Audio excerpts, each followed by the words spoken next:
Olá, gente. Muito boa tarde a todos, muito boa tarde aos debatedores, parabéns por terem chegado aqui, boa tarde a toda a plateia que nos assiste. Vou pedir para os debatedores ligarem a câmera para a gente poder ver todo mundo, fazer a final bem bonitinha, estamos ao vivo no YouTube. E vamos aqui para a semifinal do primeiro Campeonato Farrapa. Esta casa apoiaria uma ascensão do movimento, rapidinho, só pegar a moção para ler certinho, né, que senão fica feio.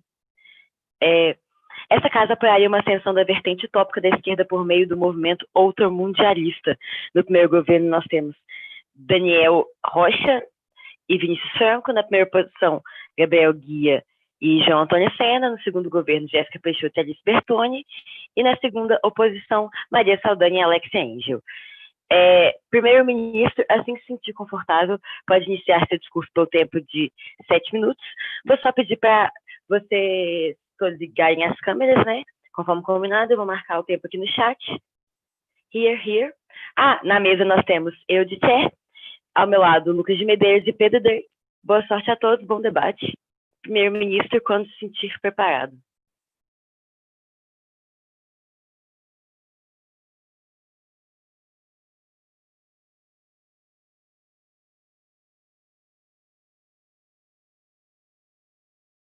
Alô, vocês me escutam?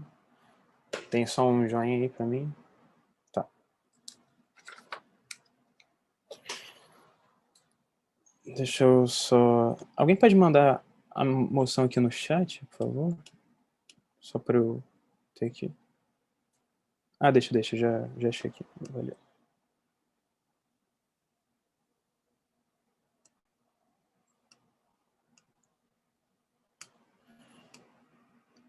Começando em 4, 3, 2, 1.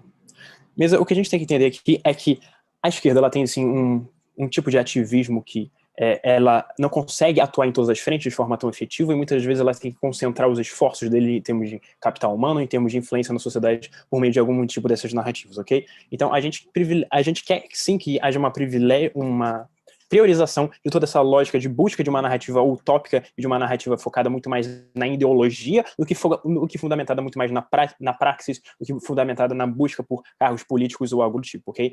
E a grande principal razão disso é que o que a esquerda já vem implementando, principalmente com a derrocada do Muro de Berlim e com a queda do comunismo tradicional, que é justamente se infiltrar nas instituições não políticas, mas nas instituições de criação de valores na sociedade, principalmente na educação e principalmente na cultura. Esse mecanismo vem dando muito certo para uma visão gramsciana de hegemonia cultural, ok? Agora, por que é extremamente importante a gente criar, de fato, essa narrativa? A narrativa é extremamente importante e relevante justamente porque ela é um mecanismo extremamente fácil das pessoas, de fato, conseguirem visualizar e conseguirem interiorizar esse tipo de valores, certo? Você consegue, por exemplo, na criação de uma jornada do herói, de um personagem fictício, como, por exemplo, a J.K. Rowling faz com Harry Potter, conseguir incutir valores que são correspondentes a ideologias de esquerda, como, por exemplo, coletivismo, como, por exemplo, liberdades individuais de minorias, combate ao autoritarismo, como cosmopolitanismo e integração de povos com respeito mútuo e todo esse tipo de coisa. Quando você faz isso, é muito mais fácil para aquelas pessoas, de fato, compreenderem aquela ideia por trás daquilo. Primeiro, porque justamente você não precisa necessariamente fazer uma análise ideológica extremamente profunda de um pensador, você não precisa abordar ética e moralidade em termos abstratos, você consegue, de fato, materializar aquilo no meio de um personagem. Isso é muito mais interessante porque tem muito maior probabilidade de catarse, porque é muito mais fácil as pessoas se identificarem com algo mais concreto, com algo mais tangível, com algo mais ilustrado, que é justamente aquele personagem que elas têm um mecanismo de simpatia, do que com algo muito mais abstrato, ok? Agora, o segundo, por que isso de fato dá resultados? Dá resultados, primeiro, na educação. A esquerda vem se infiltrando tanto na academia quanto no ensino básico e vem divulgando essas ideias. Isso vem sendo extremamente efetivo. A gente já vê que no status quo, no meio acadêmico, a gente tem uma hegemonia de pensadores de esquerda ou de alguma ideologia minimamente mais coletivista em detrimento de pensadores mais conservadores ou algo do tipo. Eles, de fato, dominam a narrativa e a produção de conhecimento intelectual, principalmente nas universidades de humanas, certo? E a gente também tem essa predominância justamente na educação básica. Aquele professor de história, aquele professor de humanos, aquele professor de redação, que vai conseguir, por meio não só contar a história, mas principalmente abordar ideologias e falar de forma mais ampla sobre valores, incutir isso na visão e na memória da sociedade de um modo geral, ok? Agora, por que isso é melhor do que a gente apelar para uma narrativa estritamente realista que busca enfrentar os problemas da realidade? O primeiro motivo é que justamente isso é uma narrativa muito mais blindada de acusações e de distorções de demais outras pessoas, certo? Quando você aborda narrativas históricas, elas são estritamente disputadas em termos de qual foi o determinado resultado de uma política pública, qual foi a eficácia de uma determinada revolução, como que elas de fato conseguiram mudar aquele tipo de sociedade. Isso é extremamente difícil de você mensurar.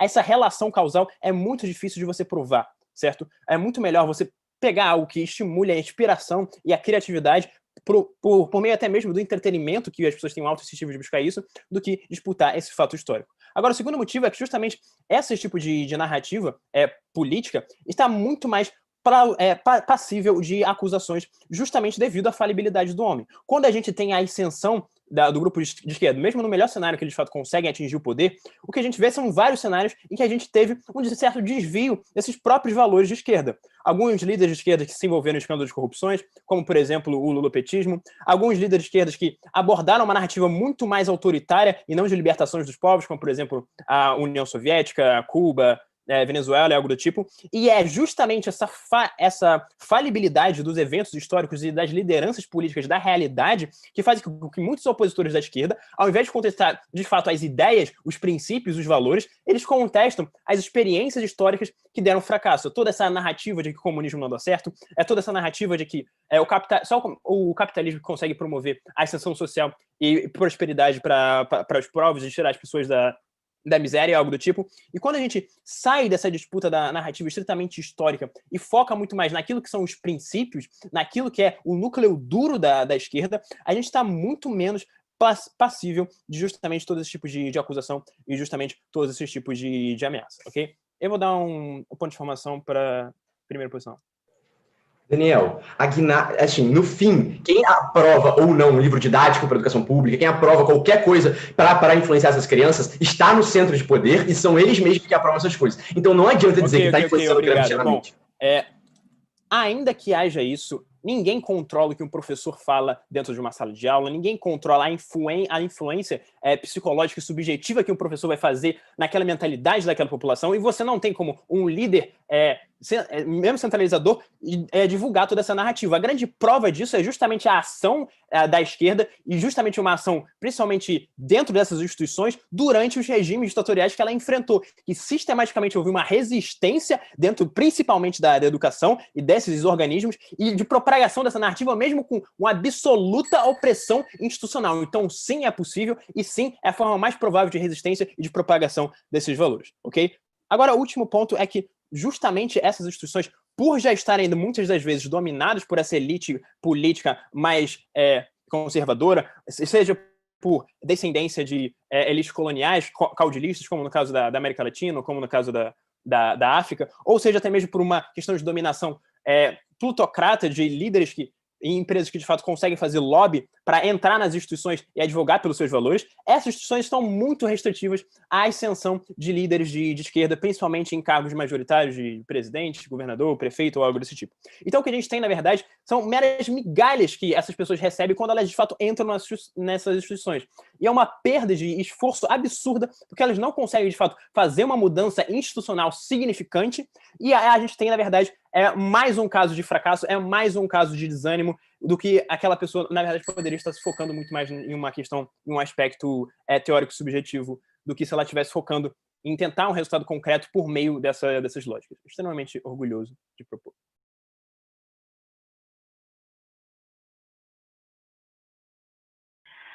Muito obrigada pelo seu discurso, Daniel. Chamo então o líder da oposição. Todo mundo me escuta, galera? Beleza? Deixa eu pegar meu cronômetro, velho.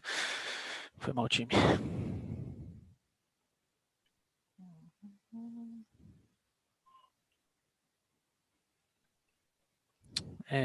Carolzinha, pode ir quando eu quiser? Só manda um joinha aí. Demorou. Assim que se sentir preparado. Ok. Velho, que merda, porque se eu olhar pro meu papel, eu não olho pra câmera. Deixa eu dar um jeito aqui. Ai. Acho que melhorou um pouco. Então, em 3, 2, 1. Senhora Presidente, esse debate não é sobre transformar toda a esquerda no mundo idealismo, é, na verdade, a ascensão de uma vertente. E a esquerda, como uma posição ideológica que tem um ideal de vida boa, que possui um ideal de vida boa e quer perseguir esse ideal de vida boa e quer transformá-lo em realidade, é preciso, então, entender quais das medidas, seja do mundo idealismo ou do nosso lado, que seria uma esquerda mais pragmática, mais mão na massa, qual dessa esquerda, qual ala da esquerda deve ser incentivada para que nós possamos alcançar os fins políticos e ideológicos desta ideologia. Então, assim, é preciso, a métrica desse debate é preciso ter um resultado prático coerente com os próprios valores da esquerda. Porque nós estamos falando aqui de pessoas reais em eventos reais. Então, a gente tem que avaliar, na prática, qual dessas medidas impactará de verdade, seja no curto, no médio ou no longo prazo, a vida das pessoas que nós queremos mudar. Então, assim, engajando já diretamente com a primeira defesa, com o primeiro governo. Qual que é o problema aqui? É que eles propõem uma solução que aconteceu no Brasil, pelo menos, que é uma certa infiltração na academia e nas escolas, que, na verdade, não se provou frutífera. Na verdade, há hoje, no atual cenário, uma disputa de narrativas. Por 30 anos, a esquerda dominou a academia brasileira, a esquerda controlou as escolas, ditou o ritmo e as matérias que seriam feitas, mas o que a gente tem hoje é, na verdade, uma ascensão de uma direita que agora pensa e que agora invade esses espaços de disputa intelectual e contrapõe as próprias narrativas que a esquerda contou por vários e vários anos. Então, assim, há hoje uma disputa clara de narrativas entre esquerda e direita neste meio intelectual. Exemplos claríssimos: escola, a ascensão de movimentos por parte dos pais, chamando os professores de doutrinadores, uma descrença das universidades públicas, chamando todos aqueles que estudam lá de vagabundos, e coisas nesse sentido. E para piorar, o Daniel tenta responder o ponto do meu colega dizendo: o professor tem liberdade de cátedra, ele pode falar, ele pode subjetivar as crianças. Além do problema, né, da doutrinação, os pais acusando, postando vídeos em redes sociais, acusando esses professores, e toda a humilhação que eles têm que passar por isso, existem projetos de pessoas que estão no poder, de direita, no qual, no cenário de vocês, nós estamos abdicando, que tentam silenciar esses professores dentro da sala de aula. Exemplo claro: escola sem partido. E para piorar, mesmo que a esquerda domine as instituições de pesquisa, academia, etc., quem distribui o orçamento para financiar essas pesquisas são as pessoas que estão no poder. Então, no final das contas, se a direita, que está no poder e que tem a caneta na mão, perceber que está havendo uma doutrinação ferrenha e que houve uma mudança de perspectiva da esquerda e que agora eles querem atuar na subjetivação das pessoas, eles simplesmente vão parar de dar dinheiro para essas instituições. Não existe saída para a esquerda que não dominar e buscar cargos políticos e alterar a vida das pessoas na prática. Então, vamos lá. Uma coisa que é muito importante aqui, acho que é fundamental para esse debate, é que o tempo é um recurso escasso e o tempo joga contra a esquerda. Nós temos que dividir a atenção, nós temos que dividir numa perspectiva na qual há uma ascensão desse mundo idealismo, nós teremos que dividir com outras pautas de esquerda, seja uma aula mais pragmática, seja uma aula mais da negritude, do feminismo, nós vamos ter que dividir com essas pessoas. Eu não estou vendo a câmera de todo mundo, galera, fudeu. Enfim, nós vamos ter que dividir esse recurso escasso de palanque, de voz, de debate, de pauta, para convencer as pessoas de que a esquerda é a saída. E qual que é o problema aqui? Qual que é a visão de esquerda que as pessoas têm hoje, mesmo sem o mundo idealismo sendo foco? Duas. A esquerda, né? Qual que é o perfil das pessoas de esquerda? Academicistas, professores e pensadores, como o próprio Daniel fala, que vivem em suas torres de marfim nas universidades públicas, emitindo pesquisas e dizendo que o capitalismo é um problema e que as pessoas sofrem opressões de gênero, de classe e de raça e etc. E também um segundo imaginário que as pessoas têm é que são jovens burros que não descobriram o que é a vida e que querem se tornar esses pensadores nas torres de marfim. Então, a perspectiva que as pessoas, o povão mesmo, capitalismo, que é quem muda as coisas, né, tem da esquerda hoje, é de uma esquerda completamente descolada da realidade, que apesar de criticar o capitalismo, não propõe uma solução prática, não apresenta meios práticos para que se mude a situação dessas próprias pessoas que eles tentam mudar. Pode falar, Daniel. Sendo no nosso pior cenário, em que a busca por censura, a esquerda é a Marte da liberdade. Já no cenário mais plausível de vocês, existe falibilidade e fracasso desses líderes de esquerda que não conseguem fazer mudança efetiva. Tá bom, Daniel, eu vou falar isso no final do discurso, mas assim, a posição de vocês ela é muito confortável, porque é uma esquerda que senta em cima dos livros e senta em cima das pesquisas que faz, critica a posição do capitalismo, mas não põe a mão na massa. É uma esquerda que não quer sujar as mãos. Nós aqui da oposição compramos o ônus de que tudo bem, nós vamos encontrar problemas, nós vamos ter que, às vezes, os líderes políticos que entrarem não vão fazer aquilo que de fato deve ser feito, mas, na prática, para a vida daquelas pessoas que nós queremos impactar, é melhor que nós tentemos dominar o poder e fazer a revolução, o que quer que seja, por meio de cargos políticos. Então, vamos lá. Repetindo aquele argumento, então, o que a gente tem hoje é uma esquerda já vista como descolada da realidade, que não apresenta soluções para os problemas indicados por ela mesma. Então, assim, apoiar essa ascensão, apoiar o mundo idealismo, a ascensão dessa ala da esquerda, é, na verdade, aprofundar esse imaginário na cabeça das pessoas de que nós temos uma esquerda que que sentou na cadeira e diz o que está errado, mas que não põe a mão na massa e mostra para as pessoas o que deve ser feito para mudar essa situação. E aí, um segundo argumento aqui é que a esquerda, além de ser uma ala ideológica, né? Ela precisa ter um projeto de poder, e para esse projeto de poder ela precisa ter um modus operandi de como que funcionará esse projeto de poder. O problema é quando a gente pensa no mundo ideal e faz ilações de como que seria o mundo no futuro, etc., a gente não explica para as pessoas como que nós passaríamos dessa fase do capitalismo para uma fase melhor, o pós-capitalismo, o socialismo, o comunismo, o que quer que seja. As pessoas precisam de provas práticas de que o que a esquerda está propondo é melhor. E o único jeito de colocar na prática é assumir cargos de liderança, cargos no legislativo e cargos no executivo. Muita gente, o povão, sabe dos problemas, ele sofre diariamente com falta de comida, falta de salários, trabalho exaustivo e etc. Mas eles têm o medo, eles têm a incerteza de abandonar o que pelo menos faz com que eles sobrevivam e abrir mão por uma coisa que é incerta. Então, assim, é preciso que a gente mostre na prática que as ideias da esquerda funcionam, porque a principal crítica que sofre a esquerda hoje, seja ela qualquer ala que for, é que é uma esquerda que não resolve problemas pragmáticos. O que falta à esquerda no mundo atual é pragmatismo, é resolver a vida das pessoas no dia a dia. Muito obrigado.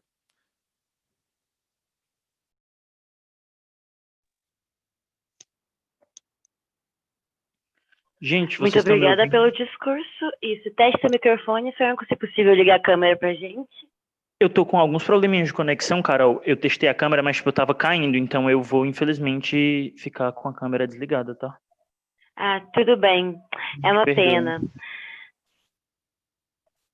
Ok. Só confirmem se todos me ouvem bem. Ok. Eu não estou vendo vocês, então se eu for aceitar pontos, eu chamo a bancada e vocês podem fazer. Mas, enfim, se eu aceitar, vai ser no finalzinho.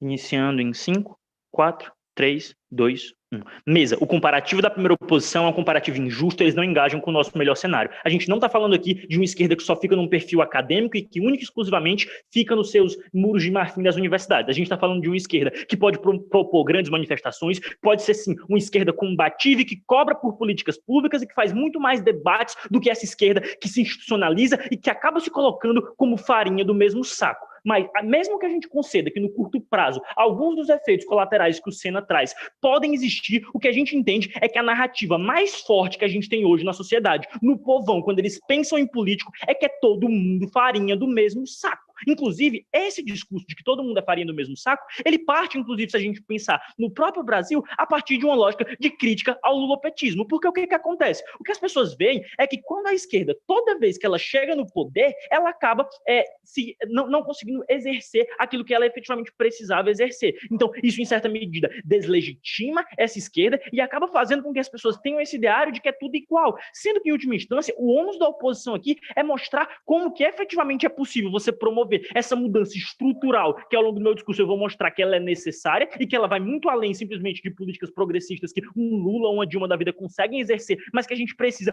com urgência, numa perspectiva mundial, de algo muito mais forte do que isso. E, em última instância, o que a gente acaba vendo é que, no comparativo, a gente consegue colocar, sobretudo numa lógica de médio e longo prazo, você consegue introjetar nessas pessoas o porquê que a gente precisa desses valores de solidariedade, de justiça social e coisas nesse sentido. Porque o que a gente vê no mundo, por exemplo, no contexto atual, é que, a partir da lógica da crítica daquilo que a esquerda faz dentro de um contexto das instituições burguesas, a gente acaba vendo todo esse contexto de crítica massiva à esquerda e a ascensão da extrema-direita, inclusive dentro da própria lógica do Escola Sem Partido, partem de críticas em relação àquilo que foi implementado enquanto política pública por governantes supostamente de esquerda que não necessariamente dizem respeito aos valores de fato que a gente está aqui representando. Então, em última instância, o que a gente quer mostrar é que a gente defende a ascensão desse tipo de valor exatamente porque eles têm uma maior possibilidade de receptividade pela população. Então, ainda que no curto prazo a gente não consiga promover essa mudança, o que a gente acaba vendo é que no contexto do capitalismo contemporâneo, a gente vê um crescimento da lógica do capitalismo de corporações. Basicamente, a gente tem cada vez mais grandes empresas,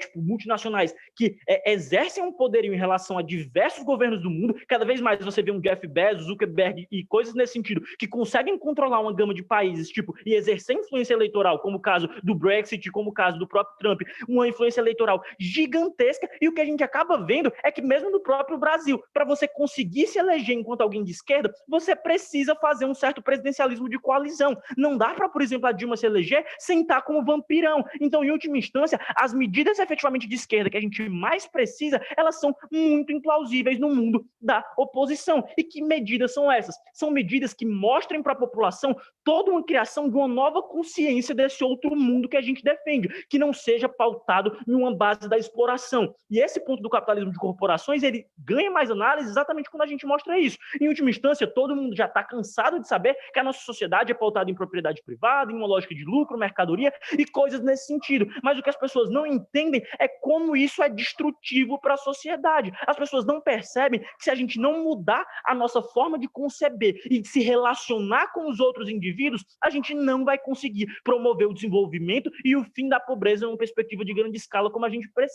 precisa. E o que a gente vê no nosso contexto atual é de, por exemplo, uma crescente automatização, uma crescente lógica de uberização, uma crescente perda de direitos trabalhistas em uma escala global, mas mais do que isso a gente vê diversos países, como o caso do próprio Brasil e mesmo na África, em uma lógica de extrema pobreza. Então, de forma geral, o que acaba acontecendo é que, no curto prazo, naquela lógica imediatista, você pode até ter ganhos no mundo da oposição quando você tem uma Dilma, quando você elege um Macron, que a gente até debateu isso, e coisas nesse sentido. Mas quando chega lá na prática, o que a gente acaba vendo é que, muitas vezes, essas instituições burguesas, elas são necessariamente tão arraigadas e tão contaminadas que a gente não pode legitimá-las. A gente tem que funcionar como um ideal que mostra para a população que você não precisa estar no poder para que você possa cobrar mudança social. Então, em certa medida, o que a gente acaba fazendo é introjetar na perspectiva da população, e por isso a gente apoia a ascensão dessa vertente, uma lógica muito similar ao que aconteceu no século passado. Por mais que tenha ocorrido dentro de uma outra perspectiva, o que a gente viu foi que, na própria Europa, com o crescimento dos valores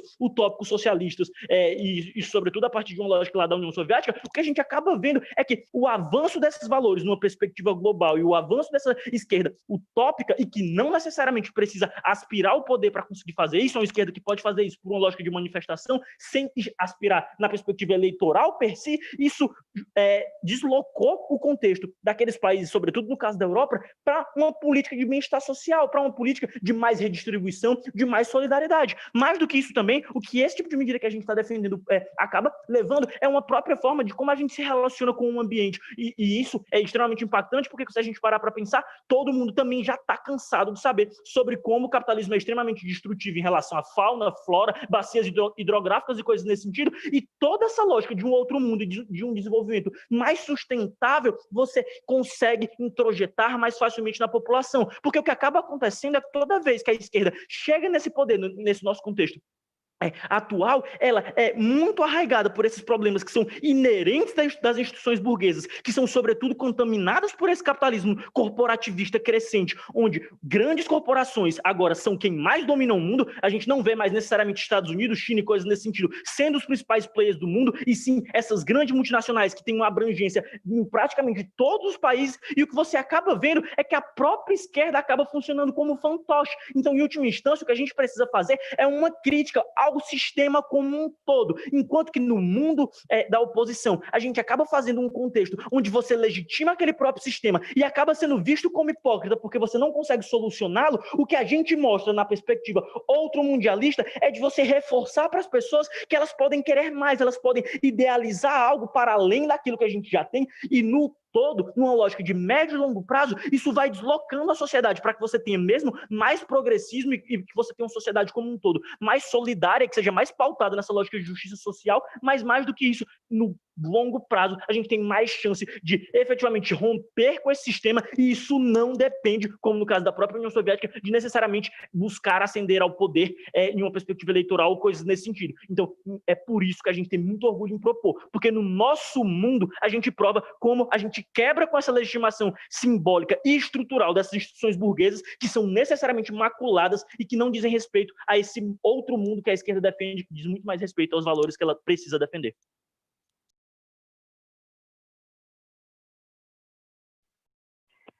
Muito obrigada pelo seu discurso, Franco. Gabriel Gui, você está pronto? Estou. Vocês estão me ouvindo? Deixa eu tirar essa aqui.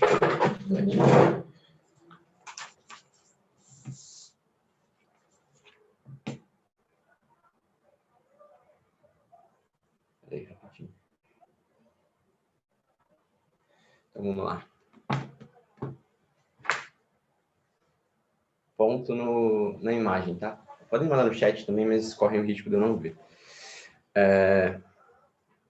1, 2, 3. Veja mesmo que o primeiro governo ignora que existe uma lógica de que no final existe alguém assinando e dando aval para que aquilo aconteça, ou não, em termos de política. Veja que eles falam de termo ambientalista, não sei o quê, aí tá gritando, olha, o Pantanal tá pegando fogo, a gente precisa pensar numa alternativa. Mas quem assina a lógica de ir lá e mandar bombeiro, policial, para acabar com o incêndio do Pantanal é o próprio Ricardo Salles. E ele quem está ocupando um cenário de poder e, portanto, esses danos são aumentados dentro do cenário do governo. Veja que a gente concede que, ok, pode ser combativa ou qualquer coisa nesse sentido, mas o Sena está falando de narrativa, o como as pessoas veem essas pessoas, e elas veem essa esquerda como uma esquerda não propositiva. Veja que é uma esquerda que eles dizem de não legitimar uma posição das instituições burguesas, é uma esquerda que basicamente quer que influencie os outros a serem de esquerda, mas deixa eles sujarem as suas mãos com o que é a praxis política. Veja que no cenário deles é como se fosse uma esquerda que está constantemente gritando revolução, revolução, revolução, mas na hora de que a população estiver se matando porque essa revolução ela causa conflitos, eles não estão, peraí, não estou aqui, vou continuar criticando, eles não estão com a mão na massa, não estão liderando nem nada disso. Veja que dentro desse cenário é uma esquerda que, na verdade, não ganha legitimidade, mas perde legitimidade quando ela não tem praxis política nenhuma e fomenta qualquer tipo de narrativa, na verdade, desvirtuá-la. Veja que o framing desse debate é o seguinte: pode existir a corrente do primeiro governo, é sobre a ascensão dela e quanto ela rouba espaço de outras correntes que deveriam estar gastando esse tempo influenciando pessoas na qual ela, na verdade, outro mundo estaria fazendo. Veja que nós vivemos um cenário de Covid com a crise do capitalismo. É uma janela de oportunidade para fornecer uma alternativa viável para o sistema opressor que hoje a gente vive. Dentro desse cenário, a gente precisa de uma mudança que foque no modus operandi, na prática política e não só nas críticas. É como se estivesse pegando um incêndio e você gritando, lá, pega a mangueira aqui, alguém tem que apagar, alguém tem que apagar. Essa é a lógica do primeiro governo. A nossa lógica é, você pega a mangueira, você ajuda todo mundo carrega e vocês mesmos apagam o fogo. Esse é o tipo de liderar pelo exemplo que a gente vai trabalhar aqui. Veja que a gente está falando aqui de utopias reais, como Eric Olin Wright. Veja que dentro dessas pessoas afeta pessoas reais com problemas reais. Então, uma lógica de domar o capitalismo necessariamente passa por pessoas fazendo coisas, ocupando espaços políticos e modificando leis, modificando instituições, para que essas instituições agora interrompam a lógica de opressão. Você precisa de força política para fazer com que aquilo seja verdadeiro. Não é só discurso, mas é ação para pressionar. Um exemplo, como a Senna já trouxe, é que quem controla o orçamento é quem está no poder. Então, se eu falo assim, a gente precisa de uma auditoria cidadã. Cara, se não tiver ninguém no poder de esquerda que realmente faça isso acontecer, ninguém vai fazer. Então veja que liderar greves, desenhar e implementar políticas públicas são essas coisas que modificam a vida das pessoas. E a gente precisa de uma esquerda, uma corrente de esquerda que cada vez mais se preocupe em pensar nessa alternativa viável e não seja só uma alternativa crítica ao capital em termos ideológicos. Então, isso faz com que as pessoas de verdade acreditem que aquilo seja possível ou viável. Então, veja que a lógica de liderar pelo exemplo é que influenciar apenas não basta. O Daniel falou de influenciar, etc., o Franco também. Primeiro porque as pessoas não veem aquilo na prática, você pode influenciar, mas como eles já dizem que é falho na vida real, na verdade, você deslegitima o discurso da esquerda, olha, estão falando que vai dar certo, estão falando que dá certo, estão falando que essa utopia que vai dar certo, e não dá certo, você, na verdade, deslegitima o próprio discurso de esquerda que está constantemente. A gente precisa de uma esquerda que se apegue a valores reais, não significa ceder qualquer coisa absurdamente, mas se pegar a valores reais, valores práticos, para que aquilo realmente seja verdade em algum momento. As pessoas querem ver aquilo na prática e só assim, vendo aquilo na prática, elas conseguem crer que aquilo seja possível, que é uma alternativa viável àquilo. Então, você tem que pensar nesse modus operandi para viabilizar esse tipo de projeto. Veja que existe hoje uma narrativa de que o socialista não entende de economia, que o esquerdista não entende de porra nenhuma. Então, veja que as pessoas compram algum tipo dessa narrativa e veem que, na verdade, vai crescendo, vai ficando mais forte com o crescimento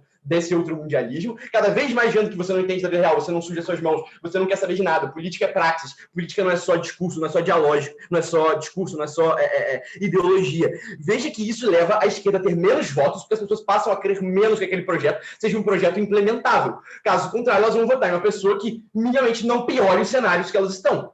Então, na outra lado, eles pensam, não tem de nada, vai foder a economia, vai piorar a minha situação já um pouco precária. Então, na verdade, não existem incentivos para as pessoas simplesmente mudarem de ideia. E veja que elas têm urgências e querem mudanças fáticas. Uma utopia não é simplesmente realizável de um dia para o outro. Essa utopia é, obviamente, um caminho. O governo pode dizer aqui de Galeano, a gente está olhando para frente para caminhar. Mas veja que se você olhar para frente para caminhar, você corre o risco de cair num buraco, você corre o risco de errar o seu caminho, se direcionar para a situação errada, ou qualquer desse sentido que faça você perder a lógica desse caminho. E no meio do caminho, já a gente está falando de urgência. Não existe olhar para frente e achar que é um horizonte infinito de coisas que a gente vai poder realizar se elas não são necessariamente realizáveis. Veja que essas pessoas, elas votam em quem se conecta com elas e quem muda a sua própria realidade.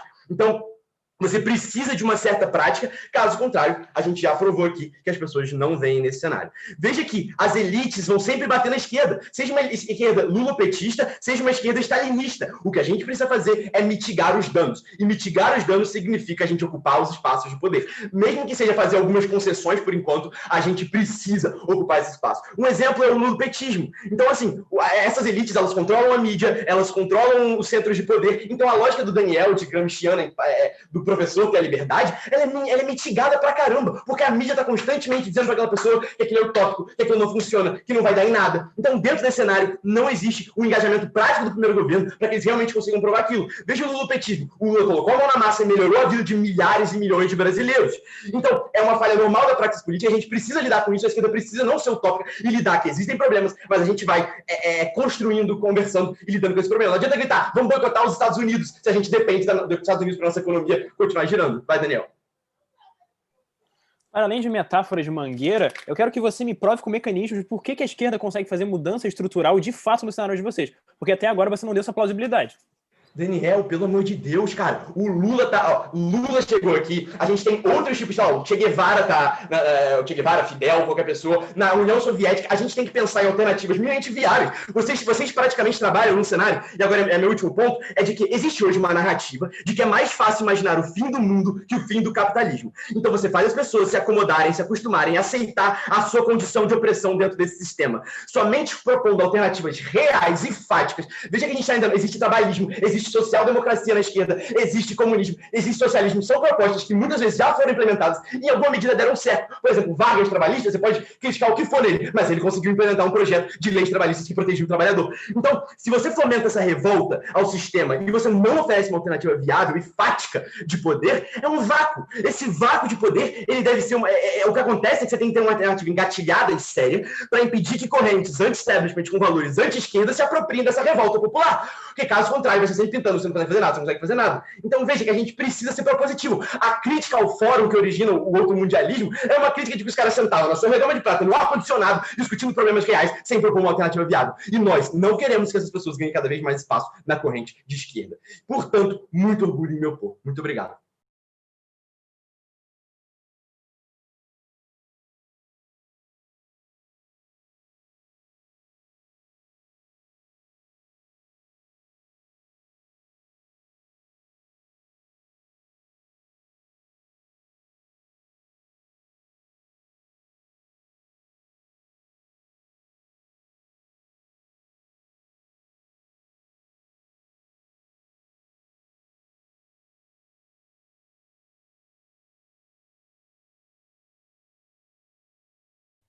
Vocês me escutam? Só um segundinho.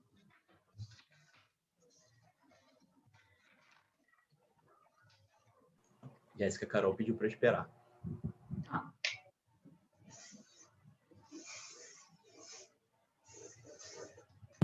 Pô, tô com a transmissão aberta aqui, não falei não, viu? Oi, gente. Estava checando a estabilidade da rede, parece que está tudo de pé, a transmissão está rolando super. Peço aí desculpinha, mas assim, não custava conferir, estava tudo certinho na transmissão. Segundo o governo, extensão, quando estiver preparada, pode iniciar esse discurso por tempo de 7 minutos. Tá, só vou pegar um cronômetro na reta. Só eu consegui.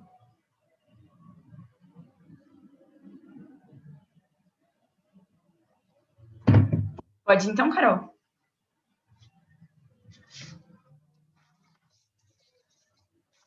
Fonte de informação, lembrem, gente, na tela. Esse não é um debate sobre o Brasil, isso é um debate sobre o mundo. Os ultramundialistas, na verdade, retomam até mesmo um conceito que é da dupla que me dá o nome, Trotsky, que é a própria ideia da gente realmente expandir os horizontes para além de olhares apenas nacionais. Esse valor é utópico, ele significa que você está buscando desigualdade ao redor do mundo, não apenas num lugar. Então, isso é muito mais utópico, embora hoje pareça mais realista do que há 3 séculos, do que, de fato, qualquer outro valor. A gente precisa entender aqui que esse grupo, ele não aspira ao poder, mas ele não se omite de guiá-lo sem deturpações. Isso também irá gerar uma esquerda com senso crítico melhor, até mesmo se ela estiver no ápice do poder, como no caso da primeira oposição. Mas, mesmo, uma coisa muito importante nesse debate é que utopia é um norte-guia de um ser e de um movimento. Não se engane com a deturpação semântica da utopia que Marx realizou ao dizer que o socialismo que o antevia, de fato, era o socialismo utópico. Utopia também pode ser realista, principalmente quando nós olhamos para métricas de longo prazo. Os maiores avanços sociais do mundo foram utópicos. Fim da escravidão, mulheres poderem votar, o fim do absolutismo monárquico, a própria ideia de laicidade, da separação entre Estado e governo, foram valores utópicos em determinado momento. Foi essa modificação e essa fé, principalmente em ascender com esses valores, pelo maior número de grupo e popularizando por isso para mais gente ainda aderir àquele movimento, que fez com que esses valores fossem reais a partir de revoluções. Toda revolução é utópica. Não existe revolução pautada em reformismo. As revoluções sociais e econômicas da humanidade são e serão utópicas. Essa ascensão é positiva para que a gente possa também modificar isso. Nós estamos aqui numa métrica de futuro. Todo projeto de inovação e de profunda transformação parte de uma utopia. E essas transformações necessárias nesse ponto de evolução do capitalismo advêm dessa vertente. Eu vou explicar ao longo do meu discurso por quê. Mas, algumas questões. Por exemplo, o primeiro governo nos diz que essa infiltração na esquerda ela é necessária e positiva. Nós concordamos, mas nós vamos mostrar por que deve ser única e exclusivamente essa vertente. A maior finalidade são os valores comuns dos ultramundialistas, dos valores comuns de dignidade humana. Os ultramundialistas veem um ideal a ser alcançado, que está aquém do sistema socialismo real, ou até mesmo de um socialismo de mercado como o chinês. Não é apenas sobre um determinado país implementar determinada medida ou implementar determinado sistema, como no caso da China, mas sim sobre ampliar os valores que, de fato, a esquerda diz pregar para além de ideologias pautadas ou em marxismos, ou em berianismos, ou em qualquer coisa. Ou seja, o ser importa muito mais do que a ideologia em questão que está sendo trabalhada. Eles não necessariamente defendem o socialismo real, não necessariamente defendem o socialismo de mercado. Eles defendem a dignidade humana. Esse valor, ele é muito mais interativo e ele dialoga muito mais com um número maior de gente. Então, se o Daniel nos diz que eles vão fazer uma infiltração da esquerda por personagens, nós vamos além. Esses valores, eles já estão presentes em várias das religiões, como, por exemplo, o cristianismo, então as pessoas têm uma proximidade maior. A gente vê isso com vertentes como, por exemplo, a teologia da libertação da Igreja Católica, que dialoga muito bem com isso. Então as pessoas já têm um apego maior a esse tipo de discurso, que faz com que elas acabem engajando mais do que um discursinho debaixo do braço, eles vão transformar o capitalismo e coisas desse tipo que acabam acontecendo no cenário deles. Eles basicamente nos dizem, a gente é mais pragmático, a gente resolve mais coisas. Mas nós não estamos vendo isso ser resolvido. E para mais, para aqueles que acreditam nessas vertentes que vocês dizem, e depois se desiludem com isso, eles acabam até mesmo saindo, desacreditando da esquerda como um todo, voltando-se contra outros lados. Mas mais, a gente precisa entender que existe uma questão aqui da desilusão atual com sistemas de esquerda. Para além de Stalin e Mao, a gente precisa entender que líderes como Hollande na França e Lula no Brasil acabaram desvirtuando a esquerda e até mesmo diminuindo o poder dela de capitalizar recursos por conta da inspiração. Não, Daniel, isso não é seu, porque você não explicou, da próxima vez explica direito. O que acontece em casos como Hollande e Lula? Acontece que, na realidade, o que eles fizeram foi implementar medidas que eram neoliberais, medidas que eram pró-mercado, medidas que eram capitalistas, ou seja, eles se deturparam daquilo que eles garantiam para aquilo que eles executarem. O que isso significou para o público deles? Isso significou uma democracia em crise, mas mais do que isso, esses fisiologismos da esquerda, que não se critica, que se abraça, como no caso brasileiro, mas também como no caso francês, que passaram um pano, literalmente, para as práticas neocapitalistas, neoliberais do Lula no mandato inicial, o que isso acabou fazendo? Isso acabou desmotivando que as pessoas mais engajadas, de fato, buscassem qualquer tipo de atividade de continuar contestando o sistema. Isso acaba gerando uma esquerda que é uma oposição fraca e um governo pior ainda. Porque esse recurso da esquerda acaba sendo pelo não cumprimento dessas medidas. E como não há uma crítica de uma esquerda para a sua própria esquerda, a gente acaba tendo, na verdade, uma ascensão de pautas que parecem mais verdadeiras, como, por exemplo, a direita. As extremas direitas são fruto da ineficiência da esquerda em ser realista com os cenários que ela podia tratar. Mas aí vocês vão perguntar, Jéssica, mas como que faz? A gente não vai para o poder? Nós não iremos. Os ultramundialistas, que são uma ascensão forte, mas isso não significa que outras vertentes possam ir por meio dessa inspiração da esquerda no geral. É óbvio que um ultramundialista não vai apoiar um líder da extrema-direita para ascender ao poder, mas uma pessoa que numa eleição esteja mais próxima ideologicamente ou até mesmo socialmente dele do que dos demais. A gente precisa entender que um grande ponto aqui desse desvio e dessa necessidade de não se intrínsecar no poder é que todo o capital e todo o poder corrompe. Por que esses líderes não são íntegros? Por que o Lula e o Hollande não são íntegros? Porque o poder corrompe, porque o poder ele é capitalista, a estrutura que a gente vive acaba levando a gente cada vez mais a entrar dentro desses mecanismos. Então, muitas vezes, eles fazem isso por necessidade. Só que eles parecem falsos e descredibilizam toda uma categoria. Nós precisamos, dentro do movimento de esquerda, se a gente quer uma revolução ou, de fato, transformar o capitalismo, transformar também a nossa vertente, a forma como a gente enxerga. Nós precisamos ter um elo que lute, um elo que puxe, um elo que agregue. Rousseau explicou isso. Na verdade, o sistema é corrompível. Então, quando, na verdade, a gente está lá, esse poder por si só já corrompe o líder. Então, nós precisamos de ícones que não estão no poder, como, na verdade, o movimento civil tem esse. O Martin Luther King, isso gera inspiração, engajamento. A esquerda precisa de mártir. Sabe por que na casa do Franco tem um quadro do Che Guevara e não do Raul Castro? Porque, na verdade, o Raul Castro não inspirou ninguém, porque ele se corrompeu com os mecanismos de poder, ele usou da censura, ele usou de vários mecanismos para se perpetuar. No caso do Che, não, porque ele sequer ascendeu ao poder. Então, ele é um símbolo muito maior para a revolução, isso gera muito mais engajamento. No nosso lado da casa, a gente não tem essa individualização das pautas, das perspectivas, e a gente acaba deixando essa perspectiva nacionalista, que muitas vezes desagrega, porque ela não é pacífica, como no caso do Stalin, de lado. Então, com a ascensão desse movimento, a gente garante fiscais maiores para os autocratas. Sabe por que Stalin fez tudo o que queria e fez o que fez? Porque o Exército Vermelho apoiou. Se a gente tivesse uma corrente trotskista, outra mundialista, naquele momento, forte, coesa, uma vertente de ascensão, eles teriam barrado, principalmente em sistemas democráticos. Por quê? Porque em democracias eles teriam que negociar voto. O poder dessa esquerda seria mais forte, muitas vezes, por ser inspirador e por ser uma garantia de qualidade do que as demais. Então, eles sujeitariam a ser líderes melhores. Eles não negociariam com o capital esperando que não vão ser criticados porque a esquerda está com mais gente agregada. Não, eles seriam alguém observando, eles seriam críticos dentro do seu próprio sistema e dentro do seu próprio valor. Isso é importante, ainda mais no contexto que a gente vive de desilusão com as democracias e com a esquerda no geral. É assim que a gente combate a extrema-direita, é com líderes coerentes, não líderes que vão abandonar esses movimentos como um todo. Mas a gente mostra que essa questão da inspiração até mesmo para agregar votos gerais para a esquerda, mais líderes, mais pessoas. E a gente mostra que como essa esquerda e as críticas do fisiologismo, elas são graves e elas são necessárias. Por todas essas razões, orgulhosamente proponho. Muito obrigada pelo seu discurso, Jéssica. Extensão da oposição, vocês estão prontas? Sim. Tá caindo um pouco a nossa câmera de vez em quando, então se cair meio, tipo, ela fica abrindo e fechando, mas beleza. Eu vou só pegar o cronômetro. Ó, caiu de novo, gente. Deixa eu tentar trocar a câmera aqui, só um minuto. Rapidinho, gente. Só deixa, não tem problema. Tá. Vocês conseguem me ouvir, isso é Consenso, né? Tá. Bom, eu vou começar o meu discurso em 3, 2, 1.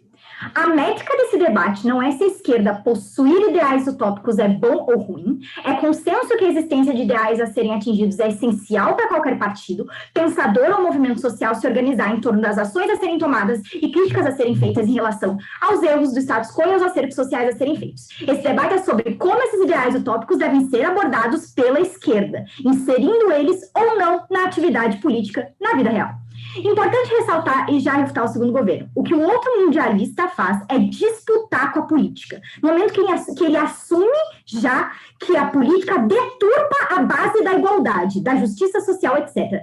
O outro mundialista, ele não contribui com a política, ele critica a política ao se abster dela para não se sujar, não se queimar, porque a política seria desvirtuadora. A ascensão do movimento ultramundialista, meu primeiro ponto, ele não dialoga com a sociedade moderna. A gente vive em um mundo com bases estruturais muito enraizadas e difíceis de serem modificadas radicalmente a curto prazo. Por exemplo, o capitalismo e seus apoiadores, que não são indivíduos, são instituições fortíssimas, como estados, órgãos institucionais, as grandes empresas, a dinâmica internacional, tudo isso são meios muito intrínsecos de mantimento do seu funcionamento.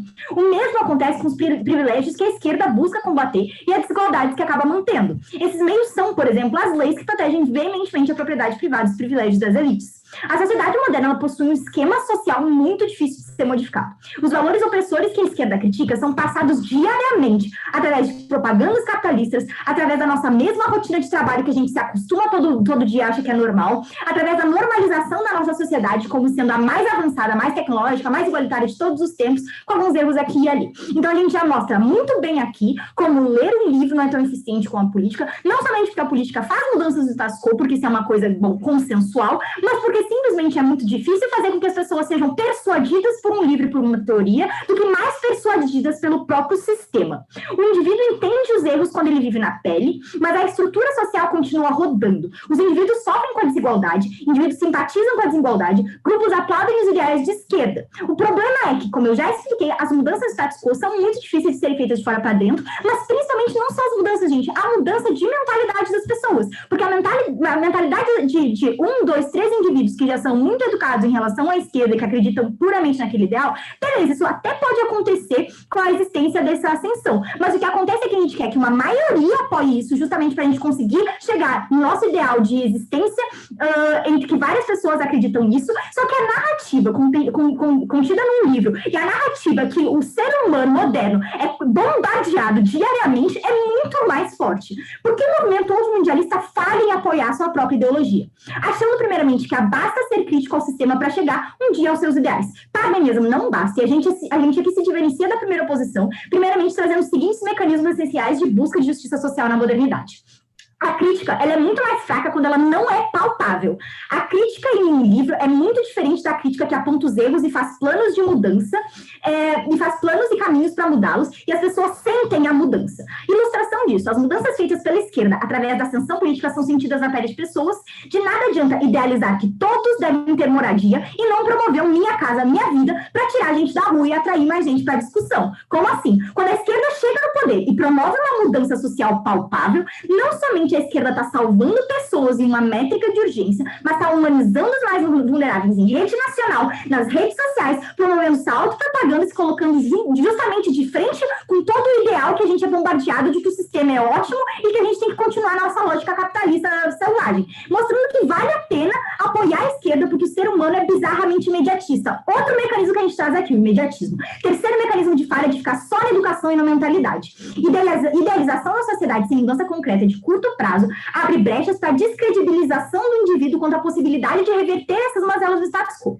Se a esquerda ela começa a ser encabeçada por um movimento não político e ela se enfraquece dentro de democracias que dependem dessa representatividade de esquerda para resolver problemas urgentes. As pessoas elas vão voltar o seu interesse para fazer as pessoas vão voltar o seu interesse para quem faz alguma diferença na vida dela, ou seja, os outros partidos, por exemplo, e naquilo que elas podem olhar e não abstrair, se afastando, na verdade, dos ideias de esquerda. Então, se a gente tem uma métrica de aproximação dos ideais de esquerda, o que vai acontecer é que o ser humano simplesmente ele vai se afastar dos ideais de esquerda por ele não estar vendo os ideais de esquerda sendo colocados em prática.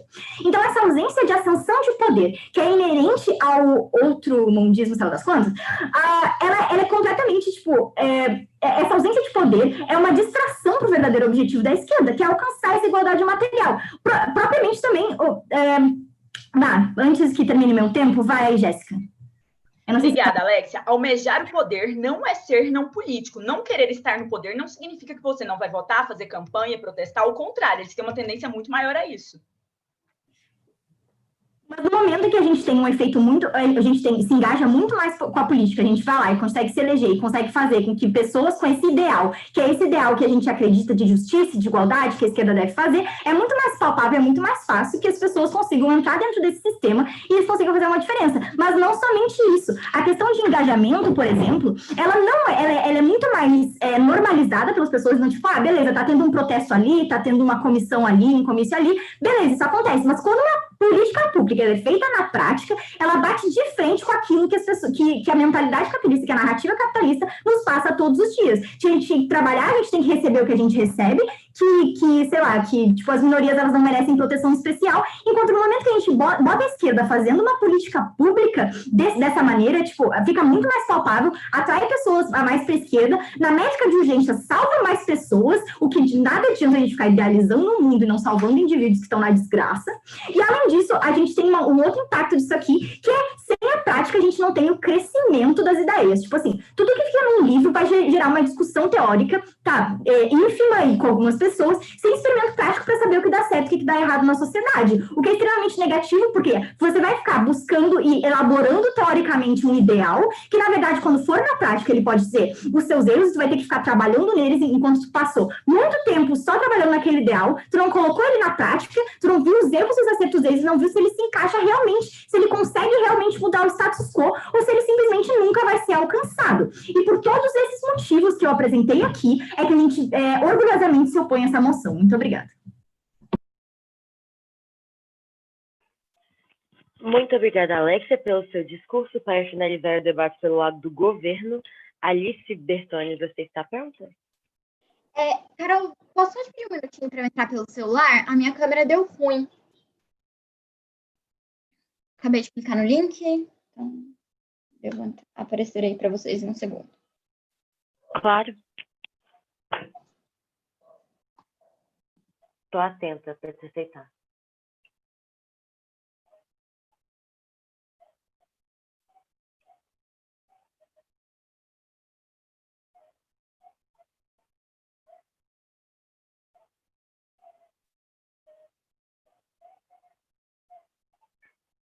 A solicitação ainda não apareceu para mim, não. Aqui está aparecendo. Pronto.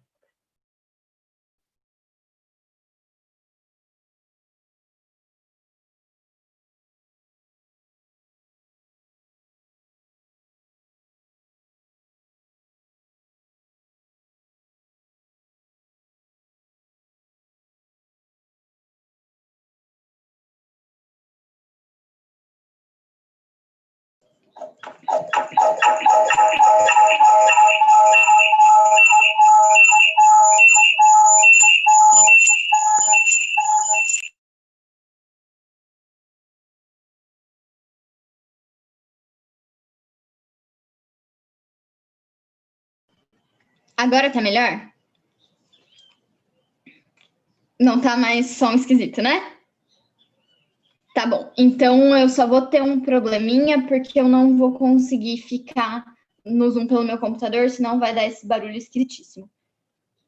Então, eu peço, por favor, para vocês, então, fazerem POI por voz, desde que não me atrapalhe. E se estiver ok para todo mundo, eu inicio rapidinho.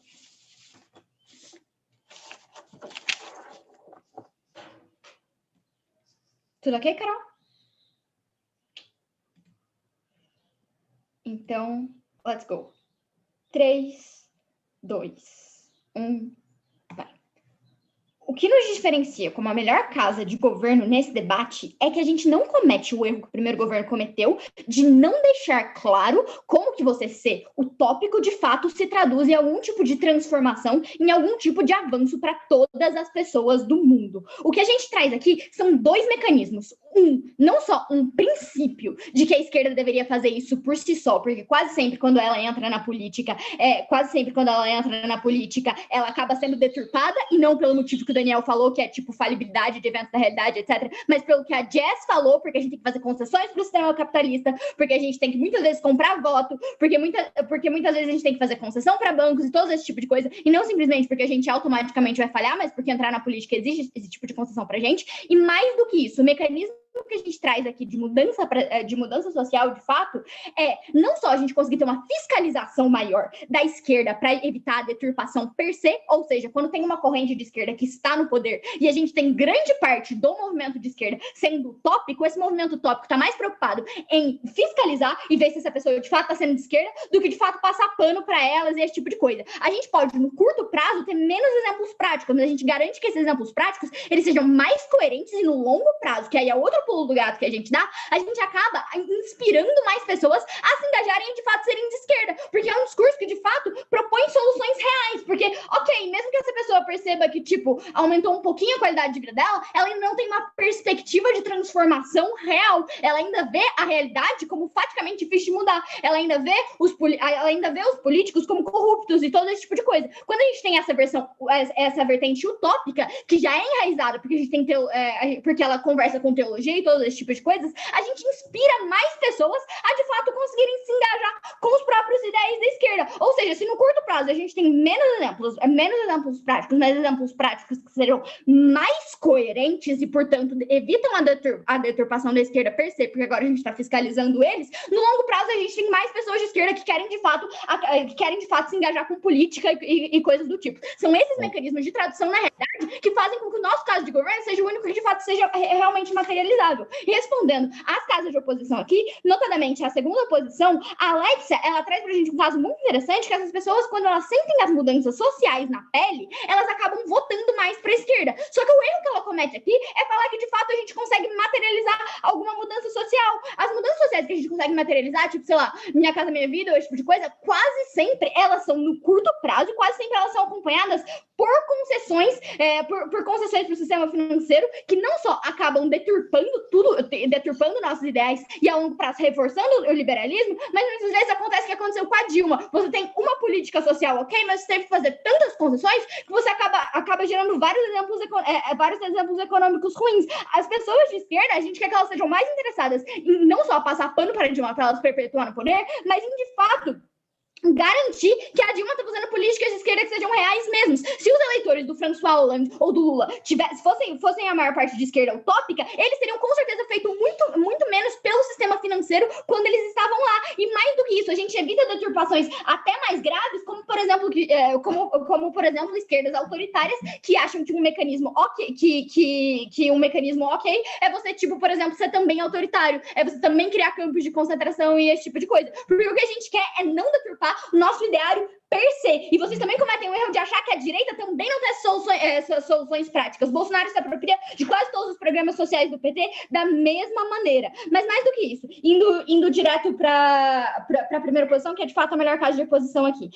Eles falam pra gente que só vendo na prática as pessoas entendem isso como uma alternativa viável. Mas qual que é o problema? Muitas vezes, por esse sistema ele tá tão deturpado como alternativa viável, a gente não acredita que existe uma mudança social de fato na prática mesma. Quando a gente tem esse tipo de utopia, a gente está, na verdade, esclarecendo a população a não, de fato, se curvar para a praxis liberal. Ou seja, a gente faz os jovens, de fato, conseguirem se engajar mais e terem valores de esquerda que são muito mais fortes, para eles cobrarem isso no longo prazo e se engajarem no longo prazo, porque a gente não tem nenhuma garantia no sistema de vocês que a gente, de fato, consegue implementar essas medidas sem fazer concessões para o liberalismo, que acabam minando muito mais a esquerda. E mais do que isso, muitas vezes a maior crítica que existe em relação aos governos de esquerda é que muitas vezes eles se apropriam de mecanismos mecanismos liberais e eles não são de fato fiscalizáveis, ou seja, 90% desses pais que vão criticar a escola, como o Sena fala, eles acusam a escola com base na indignação com a praxis, porque muitas vezes a praxis cubana ou da União Soviética, etc., ela resulta em corrupção, massacre, tentativas falhas na economia. Se a esquerda ela tem um ideal mais utópico, fica também mais difícil você espantalhar ela desse jeito, porque agora você entende ela não como um meio que muitas vezes é economicamente falho, mas como um fim que é muito melhor pra gente. Alguém quer fazer POI? Alice, vocês expandem o conceito de utopia como se essas conquistas não dependessem da política na prática. Como vocês enfrentam a narrativa recorrente de que a esquerda mora no mundo da lua e que vai ser cada vez mais difundida tirando votos e, portanto, a esquerda realmente conseguir fazer uma mudança prática e mitigar danos? O fato de a gente ser mais teórico do que buscar a praxis política em si não impede que a gente pense mais sobre soluções econômicas fáticas. Na verdade, o que acontece quando você entra no poder e faz concessões é que você mascara com um discurso de esquerda uma política que, no fundo, é liberal, Guia. Foi exatamente isso que o Lula fez, esse tipo de coisa. E uma política que quase sempre ela é corrupta. Quando a gente tem esse ideal de utopia, a gente mostra o tipo de possibilidade e o tipo de engajamento para fazer essas pessoas de esquerda quererem estar mais na política. A gente motiva elas, em vez de deixarem elas desiludidas com o status quo e esse tipo de coisa. E mais do que isso, a gente garante que os nossos políticos de esquerda, que de fato cheguem lá, eles tenham políticas mais coerentes com a própria esquerda per se. E não simplesmente façam um discurso tipo assim, eu vou dar essa migalha aqui para a esquerda para vocês continuarem votando em mim, mas 90% do meu tempo aqui eu tô afagando os bancos para querer me perpetuar. O grande erro de todos os políticos de esquerda que conseguiram chegar no poder foi querer se perpetuar e não dar o próximo passo em relação ao socialismo real. Foi querer se perpetuar como grandes líderes, em vez de fato conseguirem dar os próximos passos que só seriam possíveis se a sua base tivesse preocupada com de fato chegar na utopia per se. A gente quer que as mudanças sejam mais drásticas. A gente está cansado de votar em político de esquerda prometendo pra gente ideal de esquerda, mas que eles nunca vão chegar lá. A gente quer ter uma força que faça com que a gente pelo menos queira chegar lá de fato, em vez de se travestir de neoliberal e fingir que é esquerdista, porque é isso que desmotiva a nossa base e é isso que desacredita a própria esquerda. Muito obrigada.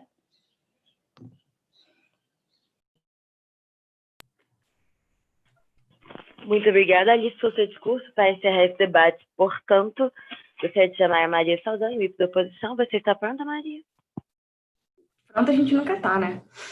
Mas vamos lá. Caiu de novo. Olha só, gente. Eu vou tentar ligar minha câmera de novo. Se ela cair, por favor, ignorem que ela caiu e, prestem atenção no áudio. Pontos de informações vocês podem pedir como vocês quiserem, tá? Só para questão geral aqui.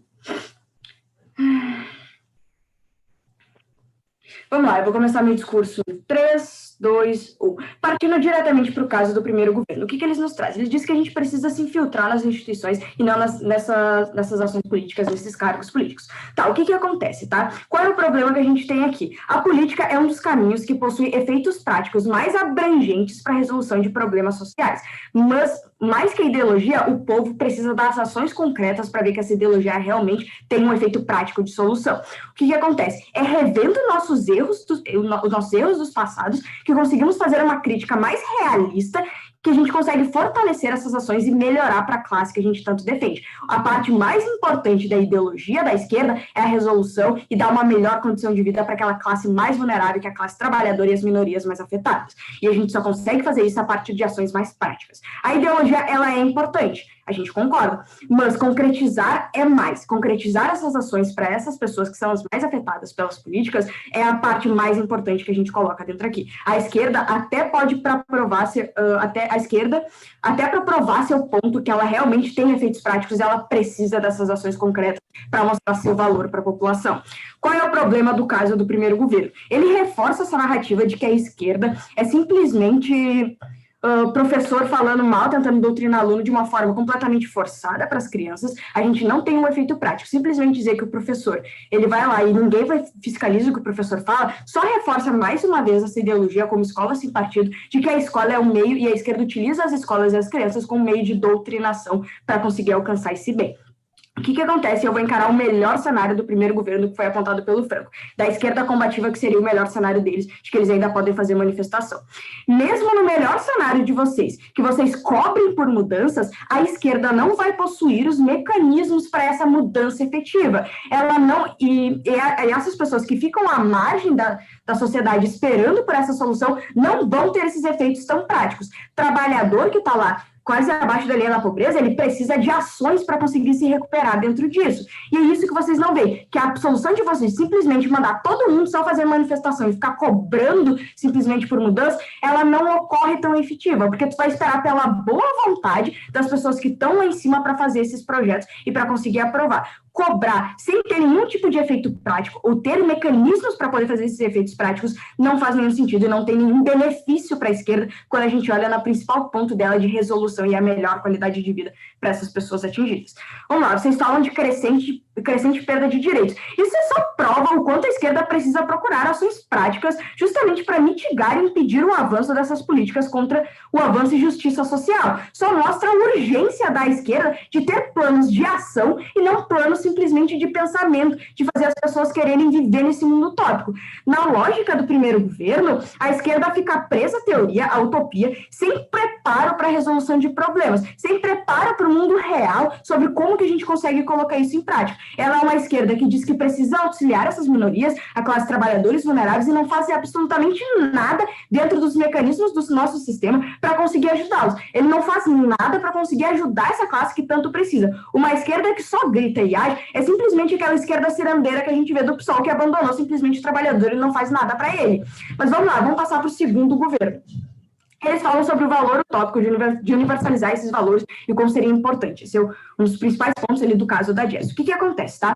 Os valores e tudo isso são sobre pessoas reais com problemas reais. E todos os exemplos que a Jéssica traz dentro disso são de períodos em que as manifestações eram necessárias, como, por exemplo, o sufrágio de voto feminino, etc., era feito pela necessidade por ser a única via viável existente para a esquerda conseguir fazer política. Mas mesmo no melhor cenário, que esse tipo de manifestação ela tem um efeito prático, que a gente consegue de fato fazer algum tipo de mudança com essas manifestações, elas ainda assim são mais demoradas e sempre fazem parte de um projeto para benefício próprio de quem detém aquele poder. Um exemplo prático disso é o Getúlio permitindo e aprovando o voto feminino simplesmente para benefício próprio de eleitorado. Então a gente ainda também tem um outro lado da moeda, que é o benefício desse de quem detém o poder. Então, não, a gente não está fazendo a boa vontade para a esquerda ajudando ela, a gente está, inclusive, demorando para ajudar ela de uma maneira menos prática. Vocês falam do descrédito da esquerda pelos seus governantes. No pior cenário, que todo governante da esquerda cause todos os prejuízos, nós, pelo menos, temos alguém lá com um poder real de resolução de problemas. O trabalhador que sofre, tem dupla jornada, ele precisa de ações, ele precisa de proteção contra a exploração. A família que vive abaixo da linha da pobreza, ela não precisa de protesto de pessoas dizendo qual seria o mundo ideal para ela ou qual seria o mundo ideal para ela viver. Ela precisa do Bolsa Família, ela precisa de projetos como Fome Zero. Ela precisa de ações que façam com que ela consiga sobreviver até esse cenário, justamente até para conseguir pensar nessas coisas. Esse trabalhador que não consegue ter tanto tempo livre como vocês pretendem que tem com essa utopia, ele precisa de ações práticas para conseguir. Mas, Jess, por favor. Oposições não entendem que programas como Minha Casa Minha Vida seguem existindo no nosso cenário, porque essa não é a única vertente de esquerda. A outra ainda disputará o poder. Detalhe, a nossa nem concorre pelo poder. Quanto mais ultramundialista, melhor para a esquerda como um todo se eleger e ser forte. Yes, olha só, o grande problema do outro mundialista, sei lá como é que é o nome desse bagulho mesmo, o grande problema é que a gente não tem as pessoas, de fato, engajando para a resolução de problemas. A gente pode até pensar no mundo ideal, mas a gente não tem pessoas pensando em resoluções práticas dentro desse poder para conseguir alcançar essas ações. No cenário de vocês, que tem uma pessoa de esquerda dentro disso e várias pessoas pensando sobre isso, vocês não conseguem alcançar esse poder de maneira eficaz. A gente precisa, até para conseguir aprovar projetos, mais pessoas se envolvendo dentro desses projetos de ações reais para ajudar esse trabalhador. A gente precisa de mais pessoas dentro dessa estrutura política e dentro desse poder para conseguir fazer mudança. É como a gente já falou, a gente realmente acha que a ideologia é importante, ela é importante para a esquerda, mas mais importante do que a ideologia para a esquerda é conseguir ajudar de fato a classe que ela quer ajudar. Mas uma comparativa rápida entre nós e a primeira oposição. A gente encara o melhor cenário do governo de que as pessoas têm acesso a esse tipo de educação e mesmo assim a narrativa de manutenção do status quo é muito jogada para as pessoas e não tem capacidade de comparação em longa escala. A gente consegue comprovar mais do que a primeira posição sobre como que isso realmente tem efeito prático quando a gente tem muito mais pessoas só pensando e não tendo acesso a esses mecanismos de poder. A gente mostra também que é bom que a gente encontre esses problemas no meio do caminho, de pessoas julgando essas ações da esquerda, justamente para a gente ter uma resolução muito mais efetiva e uma ação muito mais prática e melhor para essa classe vulnerável, que é uma das mais afetadas pelos cargos de poder quando são excluídas desses planos de ações. A gente mostra não só como que esses problemas que apontam na esquerda, ela também é necessária para a própria esquerda conseguir se reinventar e conseguir ajudar cada vez mais essa classe trabalhadora. Eu tenho muito orgulho de me opor a essa moção. Muito obrigada.